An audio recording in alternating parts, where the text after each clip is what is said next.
মহাশিবরাত্রিতে দারুণ চাল দেবেন চন্দ্রদেব। কপাল খুলতে চলেছে এই তিন রাশির। একেবারে জাগবে ঘুমিয়ে থাকা ভাগ্য, তাই একদম এড়িয়ে যাবেন না।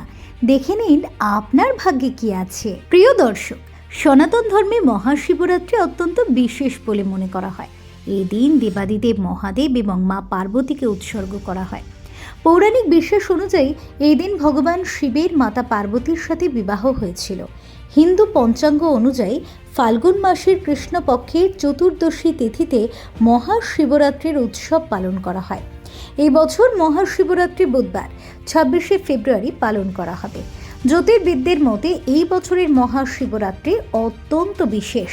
এই দিনে চন্দ্র ধনিষ্ঠা নক্ষত্রে প্রবেশ করতে যাচ্ছেন। এমন পরিস্থিতিতে জ্যোতিষশাস্ত্রের বিশেষজ্ঞদের মতে মহাশিবরাত্রিতে চন্দ্রদেবের ধনিষ্ঠা নক্ষত্রে প্রবেশ করা কিছু রাশির জন্য অত্যন্ত লাভজনক প্রমাণিত হবে। প্রথমত, এই বছরের মহাশিবরাত্রি মেষ রাশির জন্য অত্যন্ত শুভ এবং লাভজনক বলে মনে করা হচ্ছে। মহাশিবরাত্রি থেকে মেষ রাশির ভালো দিন শুরু হবে। কেরিয়ার সম্পর্কিত কোনো শুভ সংবাদ পাওয়া যেতে পারে। ব্যবসা করার লোকদের অর্থ লাভের অনেক সুযোগ পাওয়া যাবে।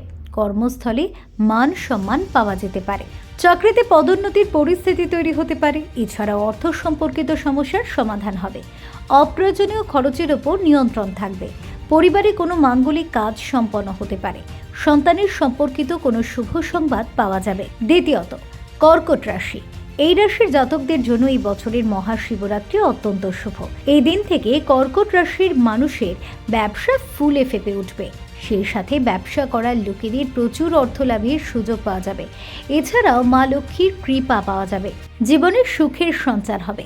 বৈবাহিক জীবনে সুখ থাকবে। চাকরি খুঁজতে থাকা মানুষ ভালো অফার পাবেন। বিবাহিত জীবনে জীবন সঙ্গীর পূর্ণ সহযোগিতা পাবেন। সন্তানের সুখ বৃদ্ধি হবে। ভগবান শিবের বিশেষ কৃপা পাওয়া যাবে।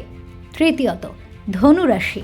ধনুরাশির জাতকদের জন্য এই বছরের মহাশিবরাত্রি বিশেষভাবে শুভ। এই দিন থেকে কেরিয়ারে উন্নতি শুরু হবে। চাকরি ব্যবসার সাথে সম্পর্কিত সমস্ত কাজে সাফল্য পাওয়া যাবে। বিদেশ ভ্রমণের যোগ তৈরি হবে। কর্মক্ষেত্রে আপনার কাজ প্রশংসিত হবে। কর্মকর্তাদের সহযোগিতা পাওয়া যাবে। স্বাস্থ্য ভালো থাকবে। ব্যবসায় অর্থনৈতিক উন্নতি হবে। পরিবারে মা বাবা বা কোনো বড় সদস্য থেকে বড় অর্থনৈতিক সহযোগিতা পাওয়া যাবে।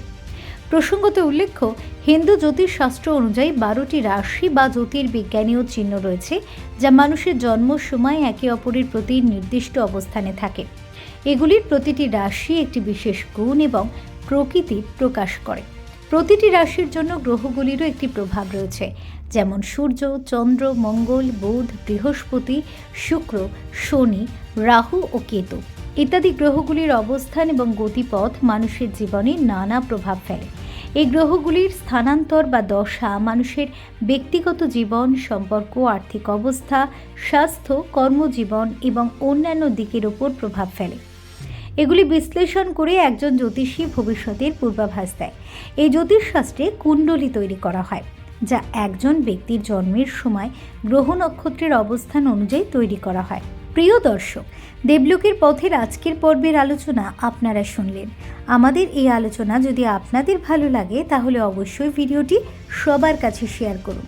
আমাদের চ্যানেলে নতুন হলে সাবস্ক্রাইব করে আমাদের পাশে থাকুন। ধন্যবাদ।